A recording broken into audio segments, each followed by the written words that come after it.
자, 내일 이제 디트로이트 대 필라델피아.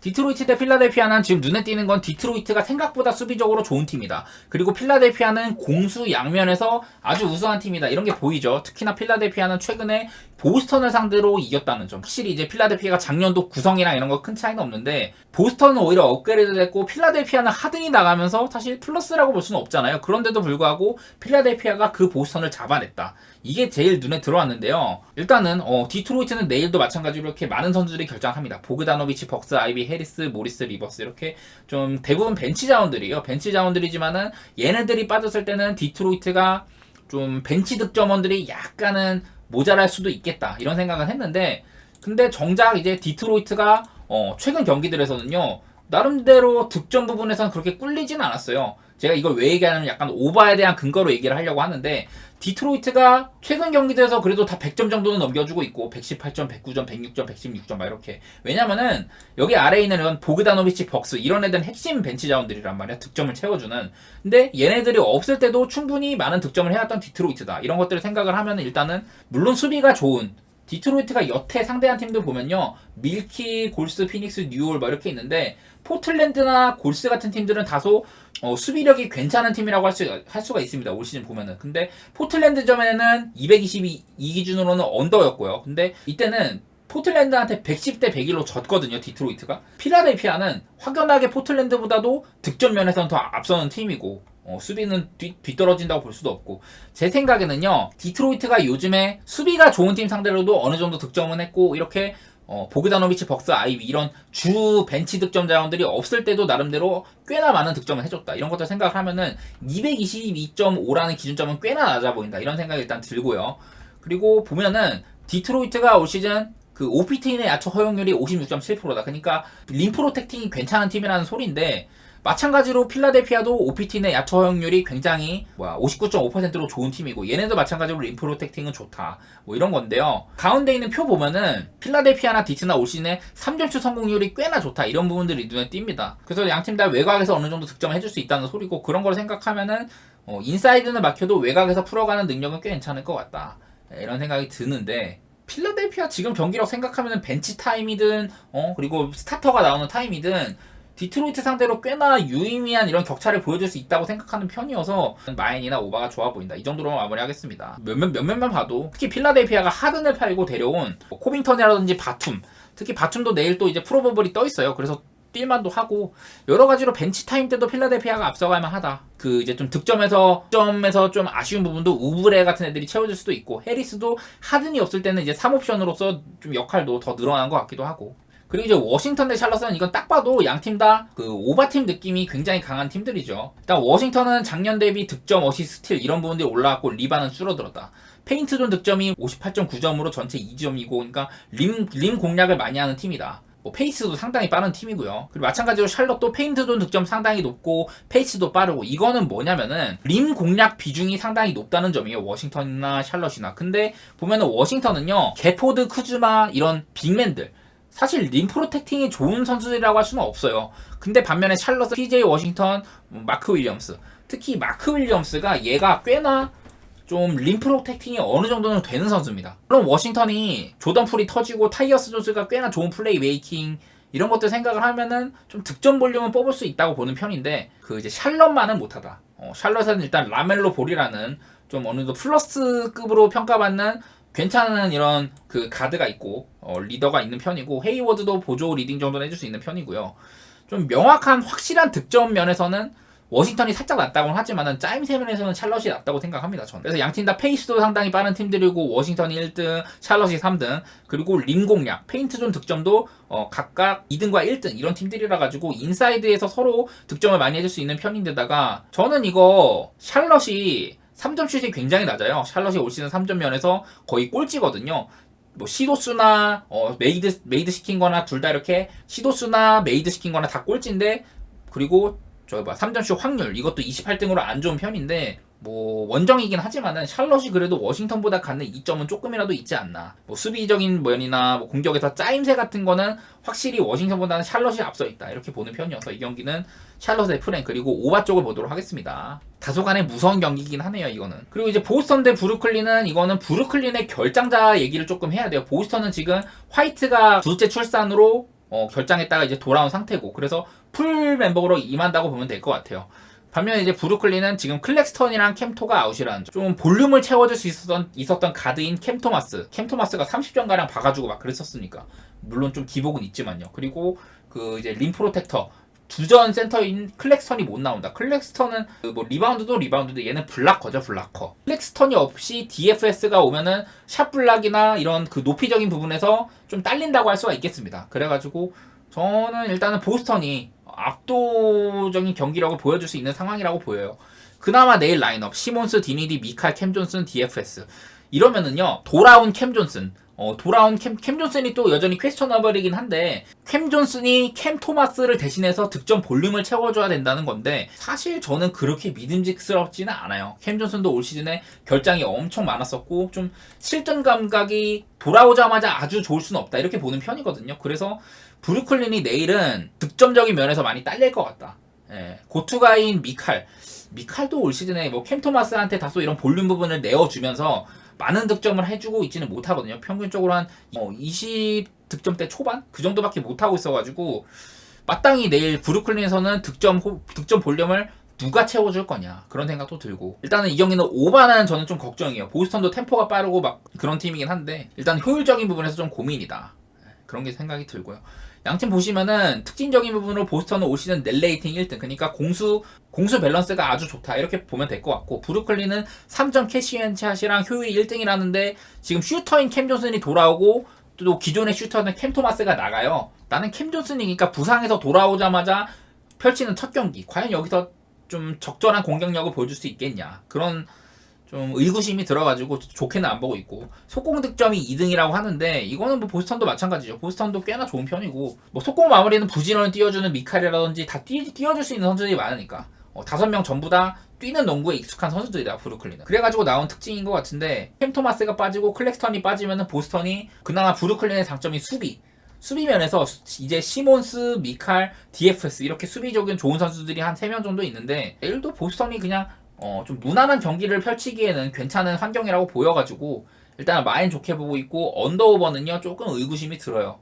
이거는 보통이라면 오바를 좋게 볼 텐데 브루클린이 실제로 요즘에도 보면요 평소에도 아무리 낮아도 100득점 이상을 해준다. 직전 경기에 클리퍼스랑 할 때 100대 93이었는데 이날도 중간에 캠 토마스가 나간 걸로 알고 있거든요. 브루클린이 이때 캠 토마스가 20분밖에 소화를 못했거든요. 그래서 14점밖에 못 넣고 나갔는데 내일은 과연 브루클린이 보스턴 상대로 어느 정도 득점을 채워줄 수 있겠냐 이런 생각이 들어가지고 언더오버는 저는 조금 걱정이 되긴 합니다. 그래서 그냥 보스턴의 마헨 정도만 좀 일단 살펴볼 것 같아요. 그리고 다음에 휴스턴 대 뉴올 이거는요 생각보다 휴스턴이 올 시즌에 벌써부터 짜임새가 좋아졌어요. 일단 뭐 에런 브룩스가 이적 후에 뭐 1옵션 느낌이 나죠. 엠블릭 같은 애들이 슛감이 안 좋고 제일런 그린도 종종 기복이 있는 상태인데 에런 브룩스는 평균 이상의 경기력을 계속 보여주고 있어요. 근데 요즘 한 최근 2경기 정도는 좀 슈팅도 많이 아끼는 것 같고 그런 느낌이 나기는 나는데 지금 휴스턴이 좀 공수 양면에서 생각보다는 좋은 팀이다. 그 넷 레이팅 상으로도 공격이나 수비나 둘 다 플러스인 팀들이 한 7개밖에 없는데 그 중에 한 팀이 막 휴스턴이에요. 그러니까 뭐 필라델피아, 보스턴, 덴버 이런 팀들이랑 어깨를 나란히 한다는 거고 그냥 공수 모두 마이너스가 아니라 플러스라는 점에 있어서는 어쨌든 휴스턴이 작년보다도 이렇게 3점 왼쪽 아래 보시면 3점 있죠. 3점 수치가 상당히 좋고 뭐 필드골도 상당히 좋아졌고 어시스트도 좋아지고 뭐 이렇게 뭐 벤블릿을 영입한 효과랄까요? 뭐 그런 점들이 일단은 눈에 띄고 있습니다. 휴스턴은 작년보다는 확연하게 나아졌다. 우도카 감독의 지도력 같은 것들을 좀 평가를 할 수가 있을 것 같아요. 높게. 그리고 이제 그 탈이 이슨도 돌아와가지고 벤치도 조금 데스가 깊어진 상황이고 여기 보시면 벤치 네트 레이팅이 안 좋다고 돼 있는데 탈이 이슨 돌아오면서 나름대로 조금이라도 보강은 된 것 같아요. 그리고 반면에 뉴올리언스는 내 허브 존스랑 자이언이 GTD가 떠있고 맥컬럼이 아웃이다. 이러면은 뭐 물론 다니엘스 이번 시즌에 들어온 다니엘스가 나름대로 리딩이 어느 정도는 되는데 근데 좀 NBA 레벨에서 통한다 이렇게 보긴 좀 어려운 상태예요. 그래서 뉴올리언스가 이렇게 내일 또 자이언까지 빠진다. 그러면은 사실상 좀 믿고 이렇게 쓸만한 선수가 잉그램이나 발렌시우나스 말고는 별로 없는 상태인데, 그렇게 되면은 휴스턴 쪽으로 기울지 않겠냐 이렇게 보거든요. 왜냐면은 워낙에 뉴올리언스가 지금 결장하는 애들 보면은 맥컬럼, 알바로도, 트머삼, 나지마샬 전부 다 나름대로 핵심들이거든. 특히나 맥컬럼 같은 경우는 주전 포인트 가드에다가 뭐 뉴올의 얼굴이잖아요. 그리고 알바로도, 트머삼 둘 다 주전급 대우 받는 핵심 그런 벤치 자원들이고, 대도 알바로도 유명하니까. 그래서 좀 결장자도 그렇고 요즘에 경기력도 그렇고 여러 가지 봤을 때는 휴스턴 쪽을 저는 좋게 보고요. 그리고 뉴올리언스나 휴스턴이나 팀의 색깔을 봤을 때는 둘 다 언더팀의 느낌이 나가지고, 수비팀 느낌이 나가지고 저는 이 경기 마헨이나 언더 이렇게 보는데 마찬가지로 그렇게 막 아주 좋게는 안 볼게요. 뉴올리언스도 그래도 3점 수비 면에서 유의미한 스탯을 보이고 있다. 휴스턴의 3점이 막 39%로 올 시즌 매우 좋은데, 이런 것들을 살짝이나마 좀 억제를 할 수 있는 뉴올리언스이기 때문에 저는 이 경기 좀 언더 쪽도 보고 휴스턴의 마인 쪽도 보고 이렇게 보도록 할게요. 사나 대 미네소타는 뭐 양팀 다 그렇게 눈에 띄는 결장은 별로 없는 게 보이죠. 눈에 띄는 결장은 없는 게 보이는데, 뭐 사나는 여러 가지로 뭐 웬벤야마 개인이 막 키도 크고 블락도 잘 찍고 수비적인 영향도 보일 수 있는 친구다, 뭐 이런 거에는 그렇게 토를 달고 싶지는 않은데요. 웬벤야마가 왔다고 해서 샌안토니오의 이런 수비적인 그런 디테일한 스탯들, 수치적인 측면에서 샌안토니오는 여전히 안 좋은 수비팀이다. 디펜시브 레이팅 꼴등, 넬 레이팅 꼴등, 오피트인의 야투어용, 그러니까 림 프로텍팅도 안 좋은 팀이야. 3점 수비도 꼴찌야. 뭐 이런 것들 보면은 샌안토니오는 그냥 충분히 공략하기에 좋은 팀이에요, 상대팀 입장에서. 근데 보면은 이제 미네소타는 리그 최고의 수비팀이죠. 보다시피 디펜시브 레이팅 1등, 이거는 뭐냐, 48분 동안 평균적으로 100점가량으로 머물게 할 수 있는 그런 좋은 팀이다, 뭐 이런 소리고요. 오피트인의 야투어용, 이거는 뭐 림 프로텍팅인데 고베어가 지난 시즌보다도 확연하게 지금 컨디션이 좋아 보이죠. 그리고 3점 수비도 리그 3등, 뭐 이것도 날아다니는 윙들이 많으니까, 뭐 앤트맨도 그렇고 콜리도 평균 이상의 수비수고, 특히 콜리는 예전에는 막 디펜시브 팀에도 들고 했었고, 그리고 이제 카일 앤더슨 자리를 NAW라든지 나즈 리드, 그리고 제일런 맥다니엘스, 이런 애들이 다 채워줄 수 있다 보니까 저는 진짜 방금 말씀드린 윙맨들, 카일 앤더슨 말고도 뭐 NAW, 나즈 리드, 맥다니엘스 누가 나오든지 충분히 다 역할을 할 수 있는 선수들이고, 오히려 걔네를 플로어에 한 명이라도 더 못 쓰는 게 아쉬울 정도다. 미네소타의 벤치 뎁스도 좋은 편이고요. 구성도 좋고 수비적으로는 어느 이렇게 페어링을 하든지 상당히 잘 굴러가는 팀이다. 그래가지고 저는 이렇게 수비적인 면에서는 미네소타가 아주 우수한 팀이라고 봐가지고 샌안토니오가 약간 애먹을 것 같다. 근데 이거는 웬벤야마가 얼마나 공략을 하기에 따라 좀 달린 것 같긴 한데, 근데 웬벤야마가 저번에 막 피닉스전처럼 35득점, 한 경기에 35득점 할 정도로 막 그렇게 편한 공격을 하기에는 어려울 것 같다. 일단은 미네소타의 좀 키 작은 선수들, 뭐 윙맨들, 빅윙들의 이런 손질 같은 것도 좋은 편이고, 그러니까 웬벤야마가 아주 편하게 공격을 하게 냅두진 않을 거다. 그리고 KAT나 고베어도 이런 대인 수비랄까요? 그런 부분에 있어서는 나름대로 좀 해줄 수 있는 친구들이다 보니까, 실제로 웬벤야마가요 올 시즌에 막 35득점, 38득점이었나 그때 폭발한 적은 있었는데, 그 이후로 뭐 20득점, 13득점, 14득점 뭐 이렇게밖에 못하고 있어가지고, 특히나 인디애나 같은 이런 수비를 거의 안 하는 팀 상대로도 야투 시도도 적었고, 좀 그날도 이제 야투 12개 던져서 3개, 직전 경기 저기 뉴욕 닉스한테도 14개 던져갖고 4개, 이렇게 야투가 안 터지는 날에는 좀 안 좋아가지고, 특히나 미네소타 같이 수비가 좋은 팀 상대로는 과연 웬벤야마가 그때 피닉스전처럼 막 38점씩 박아주겠냐, 이건 아닌 것 같아서 저는 미네소타의 마헨 쪽을 좋게 보고요. 그리고 샌안토니오와의 미네소타 경기는 언더를 생각을 하는데, 솔직히 말해서 언더는 조금 무섭긴 해요. 제가 언더를 보는 거는 일단은 미네소타가 압도적인 수비팀이다, 샌안토니오를 100점 미만으로 묶을 거다, 이런 생각을 하고 있는데, 왜냐면은 미네소타가 올 시즌에 그 상대팀을 100점 미만으로 묶은 그런 빈도가 상당히 높아요. 미네소타가 올 시즌에 상대팀을 100점 미만으로 묶은 적이 7경기 중에 4번인데 그게 토론토, 마이애미, 덴버, 유타 이렇게거든요. 그 중에서도 덴버 같은 팀은 또 짜임새도 있는 팀이고, 나름대로 유타도 공격은 꽤나 하는 팀들인데 걔네들을 묶었단 말이야. 근데 샌안토니오는 그냥 공격 전술에 짜임새가 있다기보단 그냥 페이스가 빠르고 좀 시도를 많이 하는 팀이거든요. 그래가지고 미네소타가 막 샌안토니오를 100점 미만으로 묶고 본인들도 그냥 적당히 한 110점대 정도, 그 정도만 해주면은 마헨은 무난하게 해주고 샌안토니오를 너무 많이 묶어가지고 언더가 나는 그림이 날 수 있지 않겠냐, 이건데 샌안토니오가 그렇게 쉽게 묶일까? 그래도 한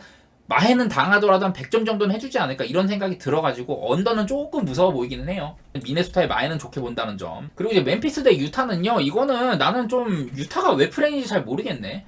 결장 같은 거 봐도 일단은 멤피스는 계속해서 결장이 많죠. 지금 뭐 자비어 틸몬도 또 결장한다고 하고, 그리고 뭐 여전히 로즈 아담스 모라트는 원래 아웃이었고, 클라크도 그렇고요. 그리고 지금 비윙인 자이레 윌리엄스도 결장 가능성이 있다. 이런 것들 보이고, 반면에 유타는 캐슬러가 아웃이라고 하는데 직전 경기도 유타가 캐슬러가 아웃이었습니다. 근데 워커 캐슬러가 포스트 고베어, 그러니까 뭐 키도 키고 블락도 좋고 리바운드도 괜찮다는 점에 있어서는 유타가 장기적으로는 고베어를 대신할 수 있는 자원 뭐 이렇게 평가를 하고 있는데, 이 경기를 워커 캐슬러가 빠진다고 해서 유타의 공격력에 큰 타격이 있는 건 아니에요. 오히려 올리닉이 오면 슛거리도 길어지고 뭐 그런 편인데, 일단은 멤피스 대 유타 경기에 캐슬러가 빠진다고 유타가 과연 프렌을 4.5나 받을 정도인가? 왜냐면 멤피스가 그렇게 짜임새가 있지는 않잖아요. 지금 멤피스가 지금 올 시즌에 1승 7패인데 그 와중에 1승이 포틀랜드야. 포틀랜드는 다들 아시겠지만 답 없는 팀이잖아요. 그래가지고 포틀랜드 상대로 겨우 1승한 멤피스인데 유타를 상대로 4.5프레를 받나서 저는 이건 좀 의구심이 약간 들었었고요.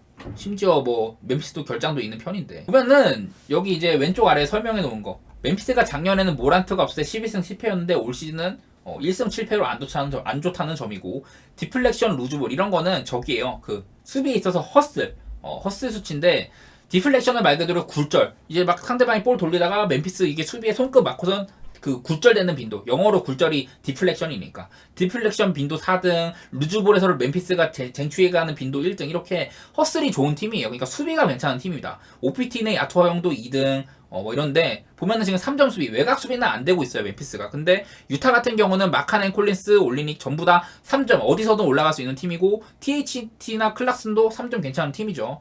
그래가지고 내일은 유타가 멤피스 상대로 이런 인사이드 공략은 조금 어렵더라도 외곽에서는 나름대로 좀 쓰임새가 있겠다, 이런 생각이 들었고요. 반대로 이제 유타를 좀 살피면 오펜 리바가 전체 1등이다. 물론 내일 캐슬러가 빠져가지고 약간은 좀 줄어들 수 있겠지만 여전히 클락슨, 콜린스, 올리닉 전부 다 프론트 코트는 상당히 또 신장도 있는 편이고, 오펜 리바에는 여전히 강점이 있을 것 같다. THT도 나름대로 에너지가 있는 선수고. 근데 반대로 디플렉션이나 루즈볼에서는 매우 수치가 낮죠. 멤피스랑은 다르다. 멤피스는 아까 디플렉션이나 루즈볼 전부 다 상위권이었는데, 반면에 유타는 이런 부분에서 하위권이다. 수비 에너지가 낮다. 제가 맨날 말하지만은 유타의 백코트, 그 테일러 홀튼 터커나 조던 클락스는 수비에 있어서는 많은 역할을 할 수 없는 친구들이다. 이런 부분들 많이 얘기했죠. 그래가지고 수비적으로 멤피스는 좋고 유타는 안 좋은 팀이다. 근데 지금 보면은 멤피스가 과연 유타의 공략을 하는 데 있어서 스마트가 득점을 해줄까, 베인이 득점을 해줄까, 자잭주가 득점을 해줄까. 이거 보면은 여기 주전자원 중에 틸먼을 센터로 놨는데 아마 내일 틸먼 대신에 비욘보가 나올 가능성이 높아요. 비욘보가 센터로 나오거나 자잭주가 센터로 가거나. 비욘보는 여전히 공격력은 없는 선수고, 틸먼에 비하면 틸먼이 내일 아웃이라고 하니까. 그러니까 멤피스는요 내일 뭐 데스먼드, 베인이 원래는 이제 자 모란트 다음 2옵션 내지 3옵션인데, 근데 1옵션으로는 25점 이상 해주는 빈도가 높지는 않은 선수고, 제런 잭슨 주니어도 아무리 막 많이 해봤자 30점 내주는 빈도도 거의 없는 선수다 보니까 멤피스가 내일 득점을 많이 할 것 같지는 않다. 그리고 멤피스는 뭐 수비가 좋은 팀이기 때문에 유타를 좀 견제를 해준다 치면은 저는 언더 가능성을 좀 보긴 보는데, 일단은 멤피스가요 올 시즌에 멤피스가 득점을 좀 많이는 못하는 팀이거든요. 멤피스가 득점을 115점을 이상 한 적이 한 번도 없어요 올 시즌에. 110점 이상 한 게 3번 정도 있는데 112점, 113점, 110점 이렇게였고, 유타가 물론 수비가 거의 없는 팀이라고는 하지만은 그냥 언더도 어느 정도 냄새는 맡고 싶어요. 멤피스가 유타를 조금 막아준다면은 언더 가능성도 있다. 왜냐면 유타도요 얘네도 막 113점, 95점, 113점, 뭐 102점, 104점 막 이렇게 한 적이 있어가지고, 그러니까 유타의 득점력이 다소간에 이런 기복이 있다. 막 마땅한 수비팀을 만나지 않더라도 좀 득점에 기복이 있는 편이어가지고요. 유타의 이런 득점 기복도 생각을 해야 되고, 상성상 내일은 그 유타가 멤피스의 이런 좋은 수비들을 좀 극복할 수 있는 환경이라고 봤을 때는 저는 프렌의 언더 쪽인데, 이 경기도 맛있는 거는 정해져 있긴 하다. 댈러스 대 클파. 저는 이 경기는 패스예요. 왜 그러냐면은 물론 댈러스가 올 시즌의 공격 이런 효율이 상당히 좋아요. 지금 돈치치도 상당히 잘하고 있고, 돈치치 개인의 이런 스탯들도 좋은데 그냥 팀적으로 그랜트 윌리엄스랑 그 라이블리가 들어오면서 확실히 좋아지긴 했어. 근데 일단은 내일은 라이블리가 못 나오고, 아마도 드와이트 포웰이 선발 센터로 나올 것 같은데, 일단 높이도 낮아지고 그 전에 여전히 작년에 겪던 문제들을 똑같이 겪을 것 같다. 일단 그런 생각이 있고요. 이게 라이블리가 직전 경기도 빠졌었는데 그때 보면은 확연하게 좀 존재감이 많이 차이가 났어요. 일단은 림 프로텍팅이나 그런 부분에서 뭐 받아먹기라든지, 그리고 라이블리는 나름대로 그 컨트롤 타고도 어느 정도는 할 수 있는 선수인 것 같아요. 그 인사이드 포스트에서 볼을 받은 다음에 본인이 어거지로 마무리하기보다는 좀 외곽으로 빼준다든지 좀 좋은 득점 찬스를 만들어준다든지 뭐 이런 데 있어서는 괜찮은 그런 능력이 있더라고. 그래서 파웰은 사실 그런 것보다는 그냥 받아먹기 빅맨 혹은 그냥 어느 정도 언더사이즈 센터로서 버텨주는 수비 이런 것만 가능한 선수여가지고 내가 어느 정도 라이블리에 대한 이런 아쉬움이 있을 것 같다. 뭐 그런 생각은 들고요. 클리퍼스가 하든이 들어오고 서브룩 하든 조지 레너드 막 괜찮은 라인업 좋은 라인업이잖아요. 근데 아직까지는 이게 그 조화롭지 못하다. 좀 교통 정리가 필요한데 이게 뭐냐면은 서브룩 같은 경우는 그 이제 돌파 위주로 많이 하는 선수잖아요. 근데 하든에 비해서는 이제 돌파 후에 빼주는 패스가 좋다고는 할 수 없다. 보면은요 경기를 보면은 서브룩 같은 애를 활용하려면은 주바치 같은 센터가 주바치는 사실 받아먹기 말고는 뭐 없잖아 공격에서는. 서브룩이 공격을 할 때 그 골밑을 비워줘야 된다고 돌파를 해야 되니까. 근데 주바치는 그 인사이드에 받아먹기 득점을 위해 서 있는 선수란 말이에요. 그래서 더구나 또 하든까지 있으면은 하든이 볼을 잡았을 때 서브룩은 외곽에서 기대치가 거의 없잖아요. 하든이 볼을 잡고선 뭐 인사이드로 가서 뭐 마무리를 한다고 쳐. 그러면은 하든은 그래도 주바치처럼 이런 빅맨들이 인사이드 있을 때 투맨 게임이라든지 그런 점에서 이점이 있는 선수인데 그 다른 옵션 본인이 마무리한다든지 빅맨한테 준다든지 외곽으로 킥아웃을 내준다든지 이런 점에서 근데 서브룩한테 내준다? 3점에 대한 기대치가 확 떨어진다고. 근데 예를 들어서 이제 서브룩이 돌파를 해요. 서브룩은 하든보다는 외곽으로 빼주는 데 있어서는 조금 그 효율이 낮아요. 좋은 패스를 잘 못 빼준다 뭐 이런 얘기를 하고 싶은데 일단 잘 못 빼주고 서브룩은 이제 주바치를 활용한 그런 것보다는 개인 마무리에 이점이 있단 말이에요. 근데 주바치가 버티고 있으면은 댈러스 입장에서는 수비하기가 좀 편하죠. 그런 것도 있고 해가지고 저는 아직까지는 클리퍼스의 공격 방식에서 좀 조화롭지가 못한 것 같다. 예를 들어 뭐 웨스트브룩을 뭐 내린다든지 아니면 하든의 벤치 타임을 늘린다든지 이렇게 좀 조화롭게 좀 바뀌어야 된다고 보는데 아직까지는 그런 게 안 보여서 저는 그런 게 나타날 때까지는 클리퍼스 경기는 안 가려고 해요. 저는 구성상 좋아 보이고 하든이 오기 전에도 지금 막 3점도 좋아, 필드골 성공률도 높아 이런 여러 가지 강점이 있었는데 지금 최근 경기들에서는 뭐랄까 하든이 합류하면서 좀 기대치 더 좋아질 거라는 기대치가 충족되고 있지 못하다. 일단 그런 얘기를 해보고 싶네요. 그래서 이 경기는 저는 패스를 할 것 같습니다. 클리퍼스가 댈러스랑 하면 왜냐면 워낙에 댈러스가 수비가 안 좋은 팀이어서 오바를 욕심낼 만도 한데 클리퍼스가 최근 하든이 합류한 이후로 두 경기 동안 97점, 93점에 그쳤거든요. 계속 의외의 언더가 나오고 있어가지고 그리고 이런 멤버에 비하면 경기력도 안 좋아서 클리퍼스가 의심스러워서 패스를 하겠습니다. 그렇다고 댈러스를 가자니 갑자기 내일 또 클리퍼스가 서브룩 하든 조지 레너드 이런 라인업으로 이렇게까지 못한다는 건 말이 안 되거든. 언제 또 터질지 몰라서 그냥 저는 패스를 하도록 하겠습니다. 그 다음으로 이제 피닉스 대 레이커스인데 내일 피닉스는요 지금 데빈 부커가 아웃이 확정이 됐고요. 그리고 브래들리 빌이 지금 그 직전 경기에는 브래들리 빌이 나왔었는데 근데 그때 사실 못했어요 별로. 빌이 있다고 해서 막 피닉스가 확연하게 좋아지냐 뭐 이런 건 아니었었고 물론 뭐 어렵사리 이기긴 했는데 듀란트의 똥꼬쇼도 있었고 결국에는 브래들리 빌 있는 그 조합도 이게 마땅히 플러스는 아닌 것 같다. 저는 직전 경기 시카고 대 피닉스 경기도 듀란트는 일단 상수고 부커는 안 나온다는 거 알고 있었고 브래들리 빌은 그때도 GTD였는데 워낙에 시카고가 별로인 팀이라서 저는 그냥 피닉스 프렌을 봤단 말이에요. 가장 좋은 경기 중에 하나로 저희가 그 경기에는 A-를 줬었는데 시카고가 워낙에 안 좋은 팀이라 그렇고 레이커스도 올 시즌에 좀 아쉽기는 한데요. 근데 시카고만큼 노다팀은 아니거든요. 내일 또 AD가 이제 원래는 아웃이었다가 지금 퀘스처너블로 돼 있어요. 그래서 뭐 레이커스는 지금 벤더빌트 빈센트 쉬피노가 아웃이고 유력한 아웃은 없다고 봐야 됩니다. 원래 결정하던 애들이라서. 근데 여기서 앤서니 데이비스가 출전하냐 마냐인데 앤서니 데이비스가 있으면 일단은 수비에 강화되는 측면은 확연하게 있고 AD가 없으면 좀 오바 가능성이 높아지긴 하겠죠. 근데 AD가 지금 상황은 반반인 것 같긴 한데 저는 이거 라이프렌을 좋게 보는 거는 일단은 피닉스가 듀란트 혼자 있는 거나 다름이 없다. 빌이 오는 거는. 빌이 온다고 해서 이 빌 듀란트 시너지가 뭔가 난다? 그건 아니에요. 근데 확실히 그 부커 듀란트가 있을 때는 피닉스가 확실히 더 좋은 팀이라는 건 보여줬는데 나는 아직까지는 빌이 그렇게 큰 영향력은 발휘하고 있지 못하다 생각하고 그래서 슈퍼스타 2명이 있는 조합이라고 보기에는 좀 어렵다. 빌이랑 듀란트가 있는 거는. 반면에 이제 레이커스는 요즘에 그래도 좀 뒤로의 3가 살아났고요. 그리고 리브스는 여전히 좀 3가 좋았다가 오르락내리락 하고 있는 편인데 그래도 레이커스는 그 정도로 노다팀은 아닌 것 같다. 최근 보면요. 리브스가 작년에는 나름대로 돌파도 많이 하고 잡빙에서 많은 이득을 봤는데 올 시즌 보면은 리브스가 좀 이걸 나는 메이드 시켜야겠다. 이거보다는 자유투 뜯어내야겠다. 이런 게 많아가지고 그래가지고 콜이 안 불리면은 그냥 필드골 실패잖아요. 그런 게 너무 많아졌어. 나는 리브스가 잡빙보다는 조금 더 득점 마무리에 좀 치중해야 된다고 보는데 일단 리브스는 아쉽다 이 소리고요. 리브스를 벤치로 내리던지 하면 좋을 것 같은데 뭐 지금 이제 하치무라도 돌아오고 했기 때문에 다른 데로 레이커스가 이제 벤치 타임에서 갖는 이점도 있을 거고 저는 예전에도 말했지만 피닉스가 그 트레이드를 단행을 하면서 엄청 벤치 뎁스가 얇아졌다고 보는 편이거든요. 막 카메론 페인, 뭐 미칼 이런 애들 나가고 막 들어온 애들 보면은 뭐 아치 구딘, 뭐 에릭 고든 이렇게 있는데 벤치 뎁스가 확연하게 별로였다. 그것도 생각을 하면은 일단은 저는 이거는 라이프렌이 4.5는 꽤 유의미한 수치라고 봐요. 피닉스가 아무리 홈이라지만은 막 편하게 마련할 것 같진 않아. 그런 생각이 일단 있고 언더오버는요. 뭐 직전 경기 때 그때 듀란트 혼자 똥꼬쇼한 날 얘네 맞대결 했을 때 그때 엄청 득점이 안 났었어요. 그런 건 있기는 한데 기본적으로 지금 레이커스나 피닉스나 어느 정도 기본적인 득점은 해줄 수 있는 팀들이라고 봐가지고 저는 일단은 223점은 조금 낮아 보이긴 하네요. 223.5는 그런 생각이 있고 레이커스가 지금 막 3점 꼴등이에요. 전체 30개 팀 가운데 유일하게 3점슛 성공률이 30%가 안 되는 팀인데 피닉스가 딱히 수비력이 좋은 팀도 아니고 그때 보면은 부커가 있을 때 오히려 3점슛 방어율이 좋았었고 3점슛 들어가는 것도 좋고 이랬다고 했는데 부커가 빠지면 오히려 3점슛 수비가 안 되고 3점슛도 안 들어가고 뭐 이런 게 있어요. 피닉스가. 그거는 뭐 제가 내일 아침에 이렇게 방송 켜가지고 보여드릴 수 있으면 보여드릴 것 같고 어쨌든 네 부커가 없는 피닉스는 저는 꽤나 유의미한 손실이라고 보고 있고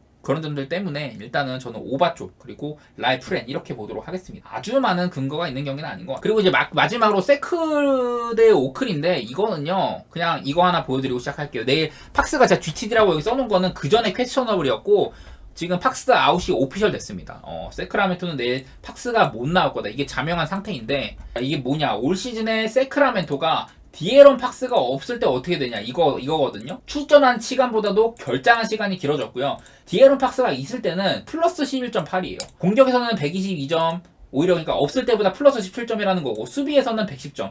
디에런 팍스가 있을 때 오히려 6점가량을 잘 막아낸다 이런 거거든요. 그만큼 팍스가 있고 없고 차이가 매우 큰 세크라멘토다. 보시다시피 팀의 3점슛 디에런 팍스가 없을 때는 29%인데 있을 때는 38%다. 3점슛 성공률이. 디에런 팍스가 있고 없고가 9%가량의 3점슛 차이가 있고요. 필드골 그 상대팀의 그리고 득점도 볼게요. 2점슛은 큰 차이가 없는데 3점슛적인 측면에서는 디에런 팍스가 없을 때 3점슛을 39%로 허용하고 있고 거의 40%입니다. 40%. 디에런 팍스가 있을 때는 33%로 막아낸다. 그러니까 팍스가 있을 때 오히려 3점슛 수비가 7%가량 더 좋다 이런 거거든요. 이만큼 팍스가 있고 없고 차이가 매우 크다 이 얘기를 드리고 싶어요. 그런데도 오클라호마는 내일 딱히 결장이 없어요. 스가가 결장한다는 소식도 없고 그래서 이런 것들을 봤을 때는 나는 내일 왜 오클라호마가 마인이지? 이런 생각이 들어요. 오클라호마가 나는 왜 마엔인가 이런 생각이 좀 들고 근데 지금 세크라멘토가 그리고 트레이 라이스가 또 결장이잖아요.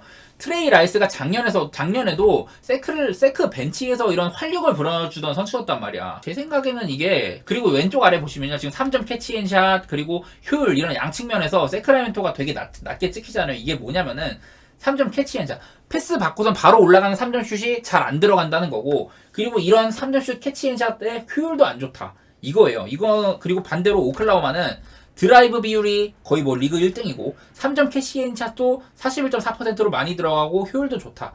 이건 뭐냐면은 고투가이. 오클라호마는 스가라는 돌격대장이 있고 세크라멘토는 팍스라는 돌격대장이 있었는데 없어진 거잖아요. 세크라멘토는 지금 그 팍스에서 창출되는 킥아웃이라든지 이런 동력을 잃은 상태여서 사보니스에서 파생되는 이런 컨트롤 타워에서 파생되는 캐치앤샷 3점 찬스가 생각보다 안 들어간다. 물론 뭐 요즘에 허더가 살짝 돌아오긴 했는데 세크라멘토의 3점 효율이 안 좋다는 거고 반대로 오클라호마는 스가가 막 이렇게 막 찍고 들어가가지고 내주는 패스라든지 지금 뭐 홈그레린이라는 옵션도 있고요. 뭐 제이더비나 뭐 기디 전부 다 괜찮은 패서들이죠. 이런 것들 생각을 하면은 오클라호마는 지금 세크라멘토가 잃은 부분을 오클라호마는 강점으로 가지고 있다. 이렇게 생각을 해가지고 저는 내일 경기 오클라호마가 아주 좋아 보인다. 이렇게 얘기를 하겠습니다. 그리고 언더오버는 세크가 이게 아까도 말했지만은 팍스가 없는 세크는요 공격에서 그렇게 무서운 팀이 아니에요. 작년에는 세크가 거의 뭐 오펜시브 레이팅 막 1등하고 막 그러던 팀이었는데 팍스가 없으니까 그게 확 주저앉았어. 세크가 최근에 보면요 그 포트 상대로는 막 121점 막 넣고 그랬는데 그 전에 보면 막 97점, 89점, 101점 팍스가 없는 기간 동안 득점이 굉장히 저조했거든요. 그래서 물론 뭐 오클라호마가 아주 훌륭한 수비팀은 아닌데 세크의 공격이 과연 잘 풀릴까 이런 생각이 들어가지고 저는 언더오버는 조금 무서워졌어요. 물론 뭐 오클라호마 경기가 득점이 많이 나는 그런 팀이긴 한데 오클라호마가 최근에 클베리랑도 128대 120, 에틀이랑 126대 117, 골스랑 139대 142 이렇게 막 엄청 막 맞불놓는 경기를 하긴 했는데 225 정도면 엄청 낮긴 하거든요. 오클라호마 생각을 하면은 문제는 이제 세크가 얼마나 이제 같이 박수를 쳐주느냐인데 저는 이 경기 일단은 오클라호마 많이 좋게 보고 그리고 225면은 그래도 오바를 조금 더 좋게 보도록 할게요. 자 이제 느바이에서 축구 얘기를 좀 하면요. 내일 이제 한 4경기 정도 있는데 사실 4경기 전부 다 사실 막 그렇게 메리트는 별로 없는 것 같아요. 그래서 또 그냥 고배당 노리는 그런 승부를 많이 할 것 같은데 먼저 사스올로 대 살레르니타나 얘기하면요. 그 살레르니타나가 이제 인자기 감독이 부임을 했습니다. 그 파울로 소사 감독이 잘리고 인자기 감독은 최전방에 이쿠 메시라는 195cm의 포워드를 기용을 하고 있어요. 그래서 그 전에 이제 좀 블라유 디아한테 메워지던 이런 그 좀 부담감을 좀 나누려고 노력을 하고 있는데 어쨌든 살레르니타나는 블라유 디아가 그나마 좀 균열을 낼 수 있는 선수라고 생각을 하고 어느 정도 옳은 방향으로 보이고요. 지금 사스올로가요 리그에서 가장 많은 득실팀이에요. 그러니까 득점도 많이 나고 실점도 많이 나는 경기당 3.0점이 나고 있는데 반면에 이제 살레르니타나는 리그 최다 실점팀 22실점을 하고 있습니다. 경기당 2실점 정도 하고 있는데 그래서 어느 정도 이 두 팀이 만나는 거는 오바의 색깔이 약간은 보인 것 같다. 일단 그런 생각이 살짝은 들고요. 그리고 뭐 살레르니타나는 워낙에 지금 노답 팀이니까 살레르니타나가 지금 리그 최하위권에 머물고 있고 반대로 사스올로는 좀 아쉽기는 하지만 그래도 리그 중위권 정도는 하고 있거든요. 좀 선수 구성이나 이런 것들을 봤을 때는 오히려 더 올라갈 가능성이 높은 팀이고 그래서 저는 일단은 사스올로의 승 쪽이나 오바 쪽을 보는데 그 배당이 사스 승이나 오바나 배당이 별로여가지고 저는 이 경기 그냥 사스올로의 마헨, 햄무, 무승부 이런 좀 고배당을 노리기에 괜찮은 경기가 아닌가 그렇게 생각을 하는데 왜냐면은 사수의 승이나 오바 이런 거는 그걸 믿고 가기에는 사스올로가 꽤나 잘 미끄러진다. 좀 득점을 못하는 경기도 있고요. 좀 이겨줘야 되는데 못 이겨야 되는 경기도 있었고 그래가지고 사스올로를 너무 믿기에는 마헨같이 막 믿기에는 좀 그래가지고 그냥 승이나 오바같이 사스올로의 득점력을 그렇게 막 믿기에는 조금 무섭다고 봐가지고 마헨이나 햄무 같은 이런 고배당 노리는 선택을 좀 추천드리도록 할게요. 그리고 다음으로 제노아 대 베로나는요. 이게 제노아가 레테기가 결장을 해요. 레테기는 뭐 이탈리아 국가대표팀도 뽑히고 막 그런 선수인데 근데 레테기가 결장을 해도 구드문손 올 시즌 11경기 5골이요. 세리아에서 커리어 하이를 누리고 있는 중이라서 그나마 조금 메워주는 부분이 있다. 반대로 이제 베로나는 보면은 사실 베로나의 몇몇만 보면은 중원 두다 라조비치 파라온이 이제 윙에다가 이렇게 포진한 중원 외에는 딱히 막 세리아에서 경쟁력은 없는 팀이에요. 근데 앞서 말씀드린 두다 라조비치 뭐 이런 애들이 버티는 중원이 세리아에서 평균 이상이냐? 사실 그것도 아닌 것 같거든. 그리고 뭐 전방에 이제 페데리코 보나쫄리 말고는 딱히 이 팀은 자랑할 수 있는 부분이 별로 없어요. 그래서 저는 체급 면에서는 제노아가 앞선다고 보고 또 그리고 제노아는 요즘에 그 구드문손의 컨디션이 좋다 이런 것들까지 생각을 하면은 그냥 제노아의 일반승 1.80 정도는 가볼만 하다. 이게 뭐 원정도 아니고 홈이라면은 제노아의 일반승 정도는 저는 욕심낼만 하다고 보고 혹은 제노아의 햄무 1.4 승리 이런 정도도 가볼만 하겠다. 메넨글라드바랑 볼프스부르크는 뭐 체크해봤더니 양팀 다 수비 빵꾸가 좀 있다. 메넨글라드바는 베버랑 이타쿠라코 그리고 볼프스부르크는 막생 라크로아가 결장을 하는데 볼북의 주포인 요나스핀 올 시즌 10경기 8골 넣고 있는데 얘가 초반엔 좀 막 해트트릭도 하고 몰아넣다가 최근 5경기 동안은 1점에 그치고 있어요. 그래서 이 경기도 뭔가 딱 특색 있게 보이는 거는 별로 없었는데 오바나 무승부 가는 거 이런 거 추천드릴 것 같아요. 어느 한쪽에 뭐 승리나 이런 것들 가기도 좀 뭐하고 오바는 그냥 양팀 다 올 시즌에 뭐 이런 득점 분포 같은 거 봤을 때는 값이 좀 높게 찍히길래 그랬고 오바를 가자니 또 볼프스부르크의 요나스빈이 득점을 할까? 득점 요즘에 못한다는데 이런 것들 때문에 조금 걸리기도 하고 별로 갈만한 경기가 아니라고 보입니다. 그리고 이제 빌바오 대 셀타는요. 빌바오는 일단은 늘 그렇듯이 홈에서 강한 팀이죠. 이제 시즌 초반 레알한테 홈에서 0대2로 진 거 이후에는 3승 2무로 괜찮고 그 이제 빌바오나 셀타나 수비수들 빌바오는 유리 베르치체 그리고 예라이 알바레즈가 결장을 하고, 셀타는 에이두가 결장을 하고요. 아이두라고 해야 되나? 아이두가 결장을 하고, 주전이었죠. 작년에도 그렇고. 로테이션 미드필더 레나토 타피아가 결장을 하더라. 페루의 이제 또 국가대표팀. 근데 셀타는요, 우리가 셀타의 얼굴은 누굽니까? 이아고 아스파스잖아요. 이아고 아스파스가 최근 2시즌 동안 막 18골, 11골 이렇게 했었는데, 올 시즌은 0골 3어시다. 득점을 못하고 있다. 아스파스가. 이거는 셀타 입장에서 큰 문제죠. 그래서 홈 강세인 빌바오나 주득점원이 침묵하고 있고 원정에서 실점을 많이 하고 있는 셀타, 이런 것들을 봤을 때는 그냥 빌바오가 좋아 보인다. 그리고 언더오버도 나름대로 이런 수치를 봤을 때는 오바가 괜찮아 보인다. 그 빌바오의 홈 득점력, 셀타비고의 원정 실점력, 이런 것들을 봤을 때는 오바가 괜찮고요. 2.5 기준으로. 근데 배당이 그렇게 맛있지도 않아 사실. 빌바오의 승사이드를 추천드린다. 빌바오의 마니나 햄무 같은, 빌바오의 일반 승이 얼마 안 되니까 이렇게 마이나 햄무 같은 고배당 노리실 분들은 저런 거 가도 된다. 그냥 이 정도예요. 그래서 오늘 마찬가지로 축구도 그렇게 막 갈만한 게 있지는 않다.